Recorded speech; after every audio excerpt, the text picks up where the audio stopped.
When 1978 came around, the arcade game market was in a huge rut. It was so bad that even RCA bowed out of making video games, leaving Atari and Midway to duke it out throughout the rest of the year. Midway was the first to release their game in January, called Clowns. The point of this game is to send clowns soaring into the air and collect all the balloons high above them. Miss the target, and you'll end up killing the poor sap.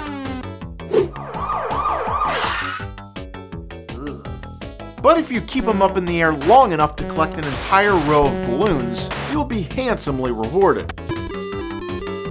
Just be careful when lining up your shot, because all kinds of crazy antics could occur. Whoa! Woo! That's a fancy line there, buddy! Atari next released a game called Avalanche. This game has snowballs cascading from the top of the screen, and the player has to collect them as they drop before they hit the ground. The longer you play, the more intense this game becomes. The snowballs become smaller, faster, and even the paddles start disappearing from the screen. Ah, damn it! No! Ah, crap! The second game Atari released that year was called Firetruck. The point is to drive a fire truck through the city streets without touching any of the street sides. The only problem here is that you're driving around the most bulkiest piece of crap ever constructed. Firetruck was the very first game that allowed two players to work together at the exact same time. And of course, this was dubbed the co-op experience. One player controlled the front half of the truck, while the other controlled the back half. Hey, watch where you're going, you idiot! I'm trying to! Hurry up, time's running out!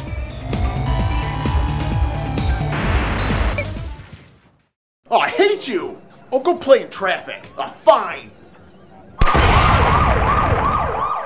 With the arrival of summer of '78 came the arrival of video game sequels. Midway released the game Seawolf 2, which was just like the original, but now allowed you to shoot enemies in full color. Whoa!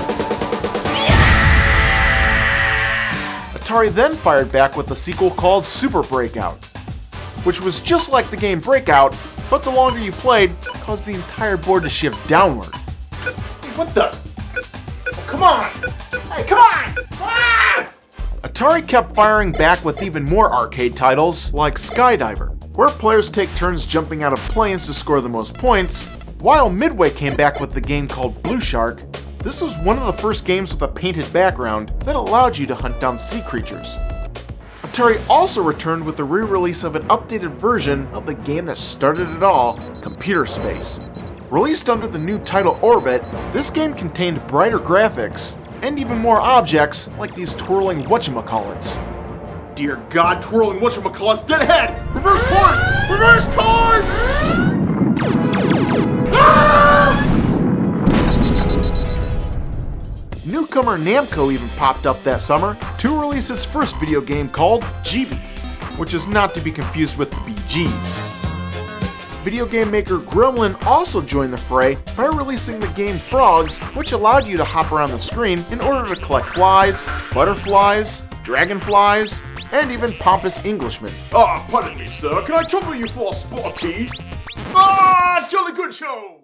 The month of October saw the release of a game that would put Atari in the head of the competition with their most popular game of the year, football. Released just in time for the football season, this game had fans everywhere flocking to this machine. Players could take control of Team X or Team O and finally play a decent game of football in the video game landscape. Damn it, you X's have thrown your last interception! Everyone, hit the showers! With this game, Atari could finally beat out Midway for the most popular game of the year. Unless... Alien! Well, unless an alien invasion of epic proportions rolled into town.